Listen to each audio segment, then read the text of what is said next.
जिसकी जैसी सोच वो वैसी ही कहानी रखता है। कोई परिंदों के लिए बंदूक तो कोई परिंदों के लिए पानी रखता है। उस इंसान से कभी झूठ मत बोलिए जिसे आपके झूठ पर भी विश्वास हो। दुनिया के तानों से कभी नाराज मत होना। अनजान लोग तो हीरे को भी कांच का समझ लेते हैं। सच्चा रिश्ता एक अच्छी पुस्तक जैसा होता है, कितनी भी पुरानी हो जाए फिर भी शब्द नहीं बदलते। कामयाबी के दरवाजे उन्हीं के लिए खुलते हैं जो उन्हें खटखटाने की ताकत रखते हैं। जो लोग सब्र करते हैं या तो वो जीत जाते हैं या फिर सीख जाते हैं। जिंदगी में एक दूसरे के जैसा होना जरूरी नहीं होता, एक दूसरे के लिए होना जरूरी होता है। नमस्कार दोस्तों, धनी सेठ और एक गरीब आदमी की कहानी। दोस्तों, यह कहानी जानवर को भी इंसान बना सकती है। पत्थर की तरह मजबूत दिल रखने वाले की आंखों में भी आंसू आ जाएंगे। जिस गरीब आदमी को सेठ ने अपने महल के सामने एक रात्रि के लिए आश्रय नहीं दिया, उस गरीब आदमी ने सेठ के साथ कौन सा व्यवहार किया, इस कहानी से समझते हैं। दोस्तों, यह कहानी बड़ी ही शिक्षाप्रद, महत्वपूर्ण और ज्ञानवर्धक है। मेरा आपसे निवेदन है कि कहानी के अंत तक हमारे साथ में बने रहना। नमस्कार दोस्तों, आपका दिल से स्वागत है। किसी नगर में एक बहुत धनी व्यापारी रहता था। उसके पास इतना धन था कि अपने रहने के लिए उस व्यापारी ने कई महल नुमा घर बना रखे थे। सेठ की सेवा के लिए उसके पास कई नौकर चाकर और कई तरह की सुख सुविधाएं थीं। यदि सेठ को एक महल से दूसरे महल तक जाना होता तो वह घोड़े पर चढ़ करके जाता था। सेठ का व्यापार पूरे नगर में फैला हुआ था और इसी कारण से उसे बहुत बार यात्राओं पर निकलना पड़ता था। परंतु सेठ इस व्यापारिक यात्राओं पर अकेला ही जाता था। किसी भी नौकर और अपने साथ किसी अन्य आदमी को लेकर के वह सेठ नहीं जाता था। इन यात्राओं के दौरान उसे कई बार घने जंगलों में होकर के निकलना पड़ता था और कई सराय में उसे रुकना पड़ता था। सेठ को अपने किसी भी नौकर पर विश्वास नहीं था, इसीलिए हमेशा वह सेठ अकेला ही यात्रा करने के लिए निकलता था। इसी तरह सेठ के दिन बीत रहे थे। एक बार की बात है, रात के समय वह सेठ अपने महल से सामने एक दिन टहल रहा था कि उसके सामने से एक बूढ़ा व्यक्ति आता हुआ दिखाई दिया। उस बूढ़े व्यक्ति के कपड़े बहुत ही फटे पुराने थे। सिर पर वह गठरी को लादे हुए थे। जैसे ही उसने सेठ को देखा, उस बूढ़े आदमी ने जो गठरी उसके सर पर रखी हुई थी उसे उठा करके नीचे रख दिया और सेठ को प्रणाम करते हुए कहने लगा, श्रीमान जी, मैं बहुत दूर से आया हूं और मैं बहुत थक गया हूं। यदि आप आज्ञा दें तो यहां रात काट लूं। उस बूढ़े व्यक्ति की बात को सुनकर के सेठ ने कहा, यह मेरा महल है, कोई धर्मशाला नहीं है। बूढ़ा व्यक्ति कहने लगा कि मैं केवल आपकी घुड़साल के बाहर ही पड़ा रहूंगा और सुबह होते ही यहां से मैं चला जाऊंगा। सेठ ने कहा, परंतु यहां तुम्हारी देखभाल कौन करेगा? उस बूढ़े व्यक्ति ने कहा कि मुझे किसी भी चीज की कोई आवश्यकता नहीं है, इसलिए देखभाल की कोई जरूरत नहीं है। सेठ ने कहा कि हमें क्या मालूम है कि तुम कौन हो। एक आदमी हमें रात भर के लिए तुम्हारी रखवाली के लिए यहां पर लगाना पड़ेगा। उस बूढ़े व्यक्ति ने कहा कि क्यों महाराज, ऐसा क्यों करना पड़ेगा आपको? सेठ ने कहा कि वह इसीलिए करना पड़ेगा कि रात को तुम कोई वस्तु उठा करके यहां से निकल ना जाओ। इस पर राम राम कहते हुए उस बूढ़े व्यक्ति ने अपने कानों को हाथ लगाया और सेठ को नमस्कार करते हुए अपने सिर पर उस गठरी को फिर से लाद लिया और वहां से चलने लगा। रात अंधेरी थी, आकाश में घने बादल छाए हुए थे, कभी कभी कुछ बूंदें भी होने लगती थीं। आंधी आने का डर था। वह बूढ़ा व्यक्ति बुरी तरह से थक चुका था। उसके हाथ पैर काम नहीं कर रहे थे, उसका चलना फिरना कठिन था। परंतु सेठ के इन कट शब्दों ने उसे ऐसा घायल कर दिया था कि उसे अब उस नगर के किसी भी शहरी के पास जाकर के विश्राम करने का विचार छोड़ दिया था। जोरों की बरसात होने लगी। जिस तरह रात का अंधकार बढ़ता जा रहा था, उसी तरह से बूढ़ा आदमी भी अपने सर पर गठरी को लादे हुए आगे चला जा रहा था। समय बीतता गया। कुछ दिनों के बाद वह सेठ अपने मित्रों और अन्य सेवकों के साथ एक दिन शिकार खेलने के लिए जंगल में निकल पड़ा। शिकार खेलते समय उसे अपना घोड़ा एक हिरण के पीछे उसने लगा दिया। बहुत ही प्रयत्न करने के बाद वह उसके हाथ ना लगा और इसी दौड़ में वह सेठ अपने साथियों से आगे निकल चुका था। जंगल घना था और घने जंगल में घुस जाने के कारण वह सेठ अपने नगर का मार्ग भूल चुका था। लगभग कई घंटों वह जंगल में भटकता रहा। इतने में ही रात हो गई। बारिश चालू हो गई, आंधी चलने लगी और बादल छा गया। कोई भी ऐसा व्यक्ति नहीं था जो सेठ की किसी भी प्रकार से कोई सहायता कर सकता था, बेचारा थक करके चूर चूर हो गया। जब उसे कोई रास्ता नजर नहीं आया तो वह एक वृक्ष के नीचे बैठ गया। आंधी इतनी जोरों से बढ़ने लगी कि जंगल के जो वृक्ष थे वह सब टूट टूट करके गिरने लगे। आंधी के कारण अंधेरा बढ़ने लगा। हाथ को हाथ नहीं दिखाई दे रहा था। प्रकृति के इस प्रकोप से घबरा करके सेठ का जो घोड़ा था वह अपने बचाव के लिए इधर उधर भागने लगा। घोड़े का मालिक इतना थक चुका था कि उसे होश नहीं था। थोड़ी देर के बाद आंधी जब कुछ कम पड़, थोड़ी थोड़ी बरसात होने से चारों ओर जो फैली हुई धुल थी वह बैठ चुकी थी। आकाश को साफ हो गया था। तब सेठ ने देखा कि उसका घोड़ा उससे वहां से जुदा हो चुका है।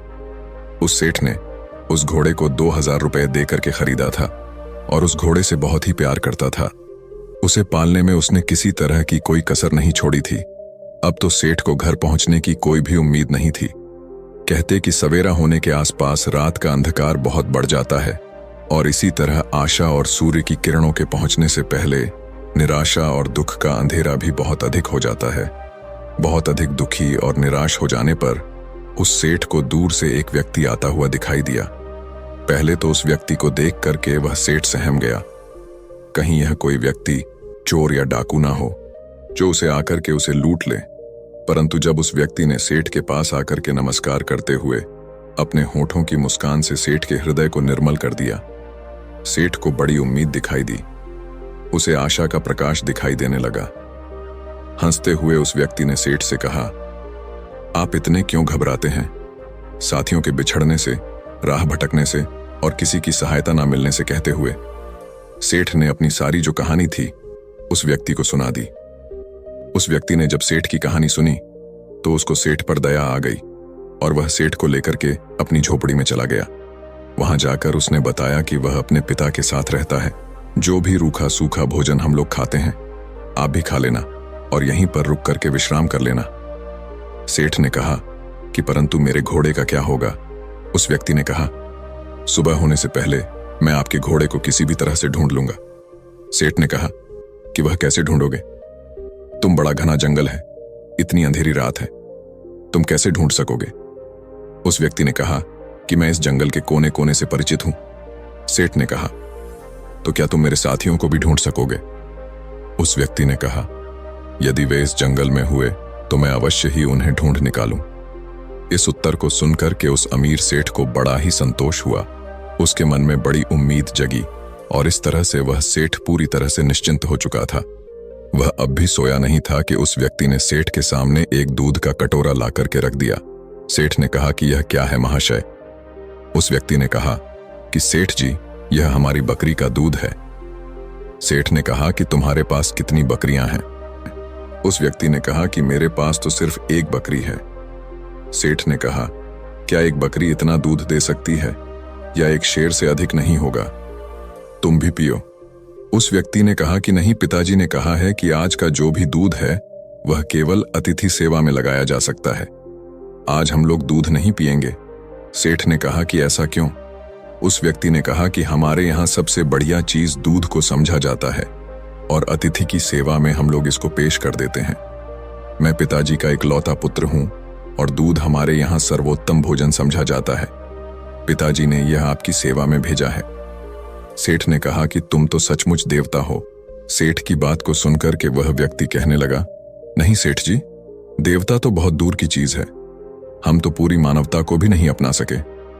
उसकी बात को सुनकर के सेठ ने कहा, नहीं भैया, मानवता तो आप में कूट कूट करके भरी हुई है।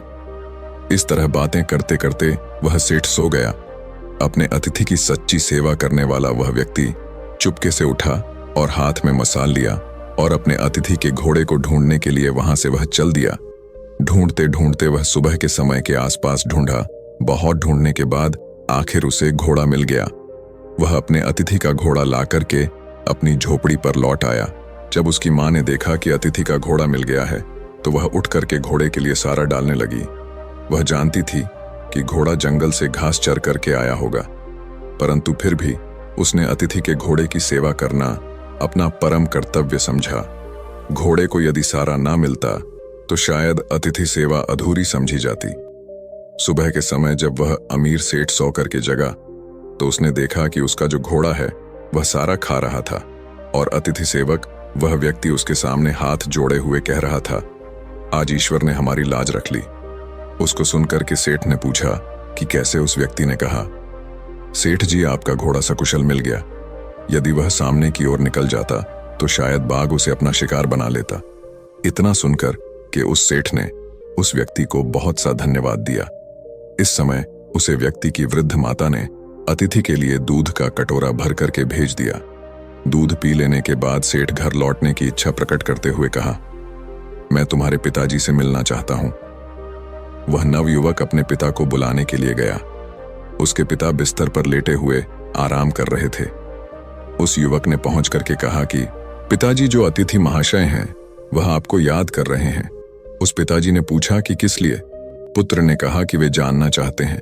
पिता ने कहा, उनसे कहो कि कुछ दिन और ठहरे। पुत्र ने कहा कि मैंने कहा था, परंतु वह नहीं मानते। पिता ने कहा, अच्छा, तो उन्हें उनके घर तक छोड़ करके आओ। पुत्र ने कहा, जाने से पहले वह आपके दर्शन करना चाहते हैं। पिता ने कहा, बेटा, अच्छा, तो यही होगा कि मैं उनसे ना मिलूं। पिता की इस तरह की बात को सुनकर के पुत्र को कुछ आश्चर्य हुआ। उसने अपने पिता के सामने मुख से कभी कोई शब्द नहीं कहा था। आज वह पिता को इस प्रकार देखने लगा मानो उसकी आंखों में शब्द कोई लिखा हो।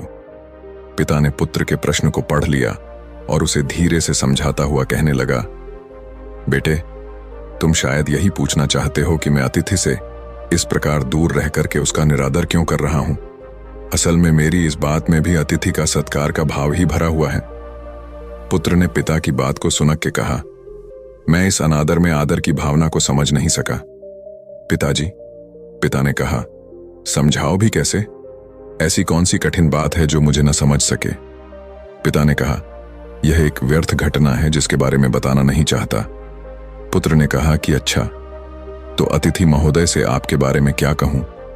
पिता ने कहा कि यही कि पिताजी बूढ़े हैं और रोगी भी हैं। वह बिस्तर से उठकर कि चलने फिरने में असमर्थ, इसलिए उनका बाहर आना कठिन है। पुत्र ने अपने पिता का जो संदेश था वह जाकर के उस सेठ को सुना दिया। इस बात को सुनकर के सेठ कहने लगा, इस पवित्र स्थान पर आकर के मैं ऐसे महात्मा को देखे बिना यहां से कैसे वापस चला जाऊं, जिसके घर में भूले भटके को मार्ग दिखाया जाता है, जहां अतिथि की सेवा की जाती है, जी जान लगा करके की जाती है, जहां अजनबी अतिथि के घोड़े को ढूंढने के लिए घर वाले अपनी जान की बाजी लगा देते हैं, और जहां जो घर की गृहिणी है वह अपना खान पान उठा करके अतिथि के घोड़े की पेट भरने के लिए तैयार करती है। तुम्हारे पिता को देखकर ही मेरा जीवन सफल हो सकता है। सेठ का संदेश पुत्र ने पिता तक पहुंचा दिया। अब बूढ़ा क्या करता, उसे सेठ के सामने आना ही पड़ा। सेठ ने देखते ही पहचान लिया कि यह तो वही बूढ़ा है जो कुछ दिन पहले उनके महल के सामने सर पर गठरी उठाए हुए आया था। एक रात के लिए उसने आश्रय मांगा था और सेठ ने उसे चोर तक कह दिया था। कितनी दानव थी उसके दुर्व्यवहार में। इस वृद्ध के पुत्र ने अपनी मानवता का परिचय देकर के उस सेठ के हृदय को बिल्कुल बदल दिया था। अमीर सेठ हाथ जोड़ करके खड़ा हो गया और अपने दुर्व्यवहार के लिए उस बूढ़े व्यक्ति से क्षमा याचना करने लगा।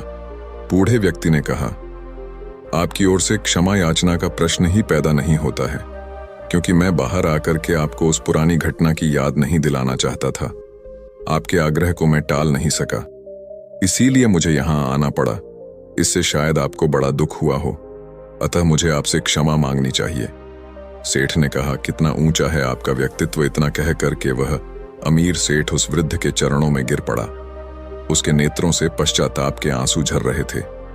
उसके होंठ फड़फड़ा रहे थे, मानो वह यही कह रहे हों कि इस बूढ़े की झोपड़ी महलों से भी ऊंची है, क्योंकि जहां मानवता का निवास है। इसके बाद उस सेठ को सुरक्षित वह सेठ अपने घर में लौट आया। इस घटना के बाद उस सेठ का हृदय परिवर्तन हो गया। जहां कठोर हृदय वाला वह सेठ था, उसे किसी पर विश्वास और दया की भावना उसके मन में नहीं होती थी। वही सेठ बिल्कुल बदल चुका था। अब वह दीन और दुखियों की सेवा करता और उसके द्वार पर आने वाले जो भी अतिथि थे उनका पूरा स्वागत सत्कार करने लगा। सेठ का पूरा परिवर्तन हो चुका था। जो पत्थर दिल सेठ था वह पूरी तरह से पिघल चुका था। दोस्तों, ये कहानी आपको कैसी लगी है, एक प्यारा सा कमेंट करके जरूर बताना। और यदि वीडियो आपको पसंद आया है, अच्छा लगा है, तो इस वीडियो को लाइक शेयर करके चैनल को सब्सक्राइब जरूर कर देना। तो चलिए फिर मिलते हैं ऐसी एक और नई वीडियो में एक नए मैसेज के साथ। तब तक के लिए अपना ख्याल रखें। धन्यवाद और नमो बुद्धाय।